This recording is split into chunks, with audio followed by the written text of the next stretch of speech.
ஏய் மார்ட்டின், ஹாய்டா. அண்ணா ஹலோ, எப்படி இருக்கீங்கண்ணா? ஹாய்டா. பார்த்து எவ்வளவு நாள் ஆச்சுடா. பா, நான் நல்லா இருக்கேண்ணே, நீங்க எப்படி இருக்கீங்க? மார்ட்டின், உன்னை பார்த்ததுல ரொம்ப சந்தோஷம். இப்போ என்னப்பா பண்ணிட்டு இருக்க? உங்களுக்கு தெரியாதானே, அதே ஐடி வாழ்க்கை தான். ரோபோட் வாழ்க்கையா போயிட்டு இருக்குண்ணே. ரொம்ப இன்செக்யூர்டா இருக்கு.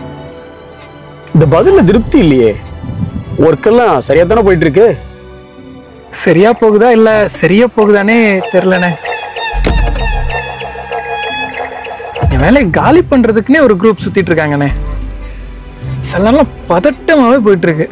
சொல்லப்போனா சில சமயம் யாவது போட்டு தள்ளுறவன் கூட வருதுண்ணே. டேய் டேய் டேய் டேய், கூல்டா. ஏன்டா இவ்வளவு எமோஷன் ஆகுற? இதுக்கே இப்படி சொல்றீங்களாண்ணே? ஒரு நாள் என்னாச்சு தெரியுமா?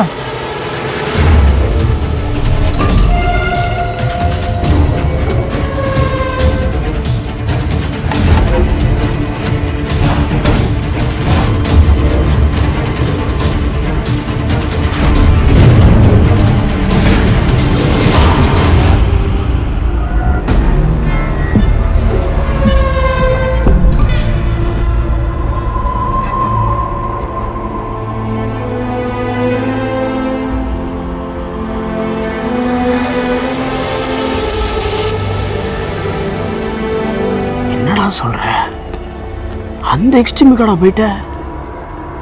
ஆமாண்ணே, அன்னைக்கு மட்டும் டேவிட் வரலனா இப்ப நீங்க என்ன ஜெயில தான் பார்த்திருக்கணும். என்னைய தேடி வந்தீர், தேவனே வழி நடத்தும், கையோடு கை கோர்த்து நீரே வழி நடத்தும்.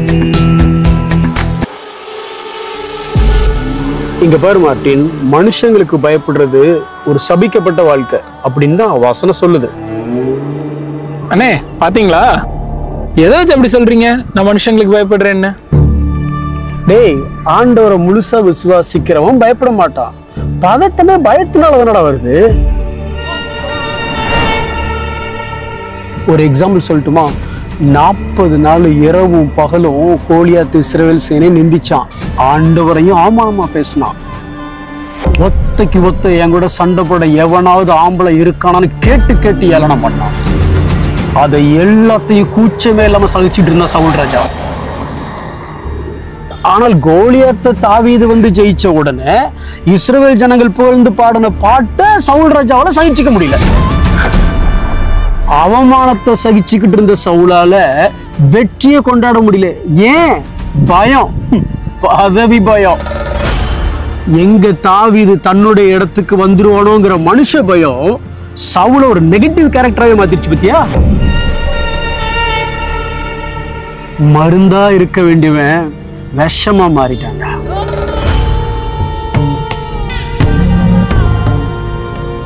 பயம் ஒரு மனுஷனை எந்த எக்ஸ்ட்ரீமுக்கு கொண்டு போயிருது பத்தியா மாற்றி? யாரும் யார் இடத்துக்கு வர முடியாது. ஒருத்தனை தள்ளி ஒருத்தனை உயர்த்துறது ஆண்டவர் கருத்துல இருக்கு. அவர்கிட்ட சரணடைஞ்ச வாழ்க்கை எவன்ட தோக்கும்?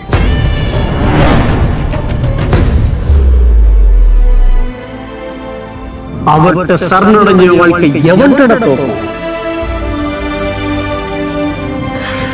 தூக்கி நிறுத்திட்டீங்கன்னு. கடைசி காலம் இதுவே என்று மறந்தே வாழ்ந்தால் எதிரிகள் வந்து களைகள் விதைப்பார்கள். நித்தம் நித்தம் தேவ சத்தம் கேட்டே வாழ்ந்தால் அறுவடை காலம் தாமதமாகாது.